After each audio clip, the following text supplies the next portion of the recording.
एक तरुण ज्याचं लग्न झालं आणि लग्नाच्या पहिल्याच रात्री त्याची अशी फजिती झाली की त्याला तोंड दाखवायला जागा राहिली नाही।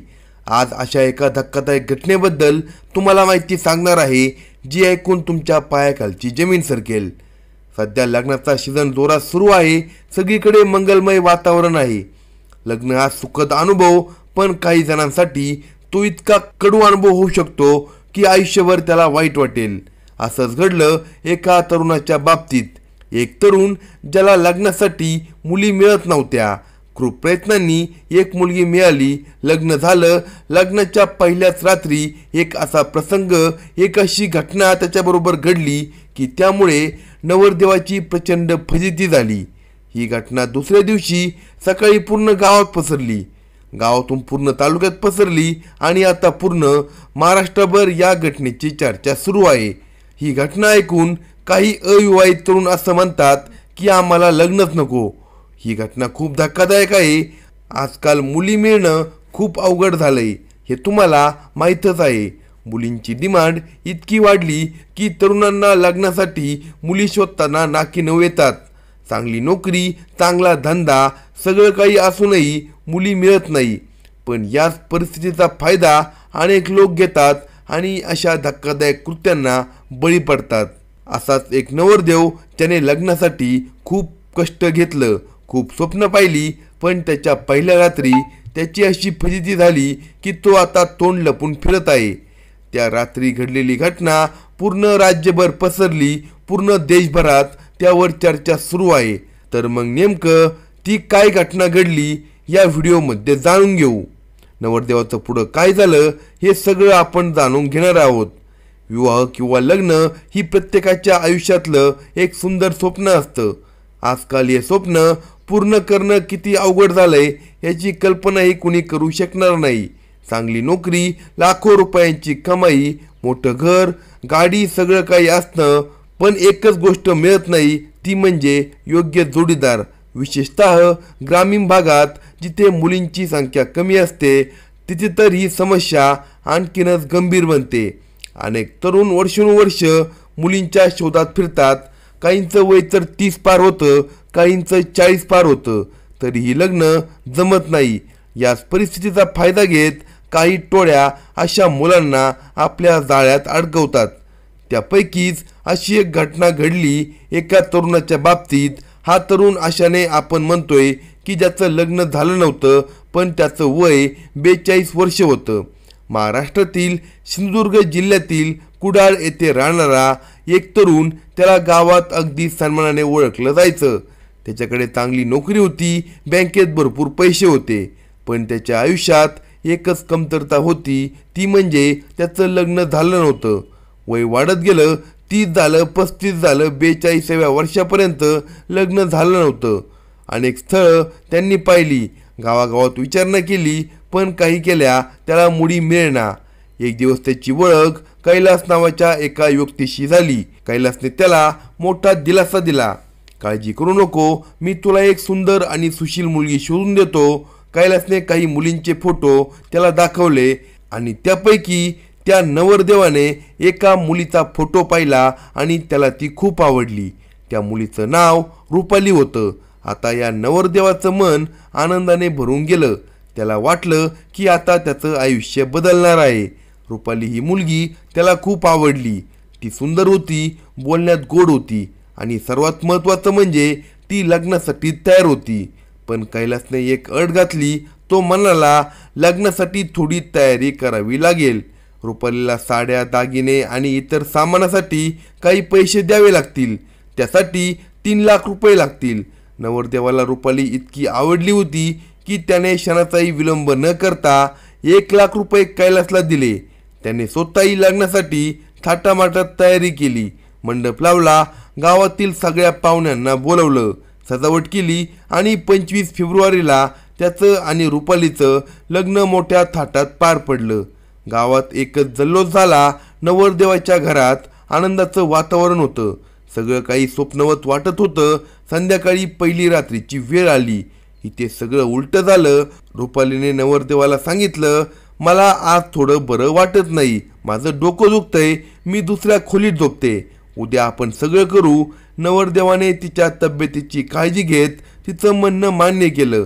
पण सकाळी जेव्हा तो उठला तेव्हा त्याला धक्काच बसला. रुपाली घरात नव्हती. ती सगळे दागिने, साड्या आणि तिला दिलेले पैसे घेऊन फरार झाली होती. लग्नाच्या पहिल्याच रात्री नवरी गायब. नवरदेवाच्या डोळ्यासमोर अंधारच आला. ही घटना इतकी धक्कादायक आहे ती ऐकून तुम्हाला विश्वासच बसणार नाही.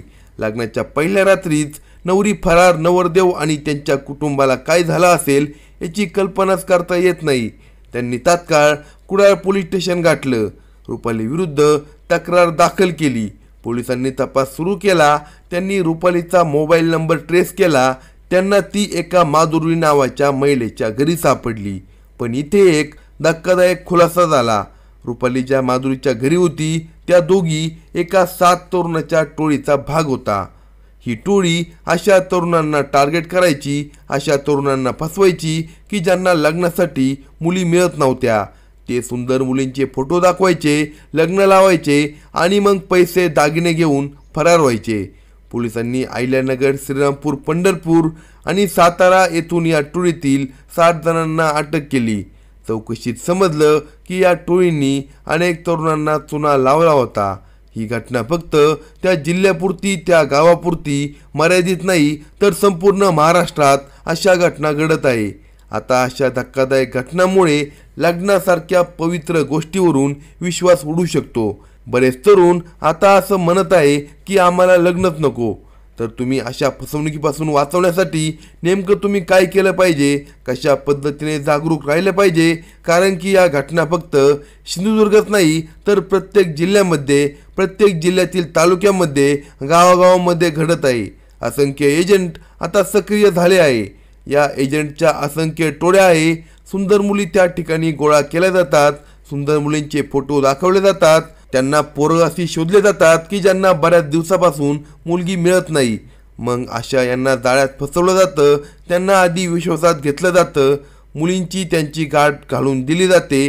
त्यांचं बोलणं होऊ दिलं जातं जेणेकरून ते तरुण पोरं त्यांच्या जाळ्यात फसत आणि अशा प्रकारे मागेल तितके पैसे द्यायला तो तरुण तयार होतो. किंबहुना अशा काही घटना घडल्यात की कर्ज काढून देखील पैसे दिले गेले आणि नंतर एकही रुपया तर मिळाला नाही, पण घरातले दागदागिने, अगदी महागड्या वस्तू देखील त्या मुली घेऊन फरार झाल्या आहेत.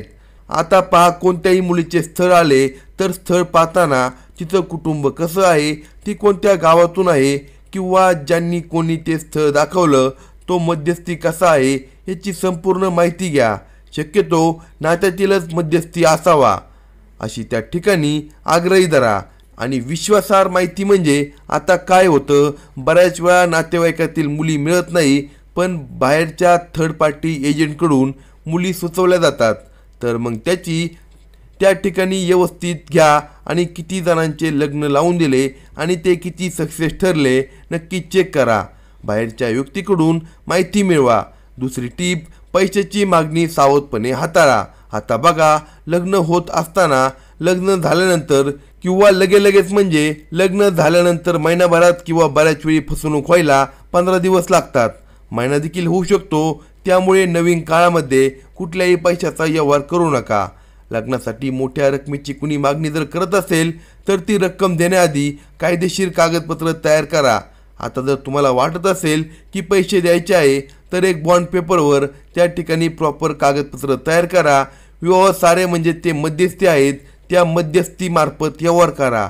शक्यतो पैशाचे व्यवहार टाळलेच बरे, कारण की ते नक्कीच फायदेशीर तुमच्यासाठी ठरू शकतात. एखादी मुलगी तुम्हाला फोनवर बोलेल किंवा तुमच्या प्रत्यक्ष भेटीमध्ये ती तुम्हाला गोड बोलून भुलू शकते. तर अशा गोड बोलण्यावर अजिबात भाळू नका. मुलीशी, तिच्या कुटुंबाशी नीट बोलणी करा. त्यांच्याशी ओळख वाढवा.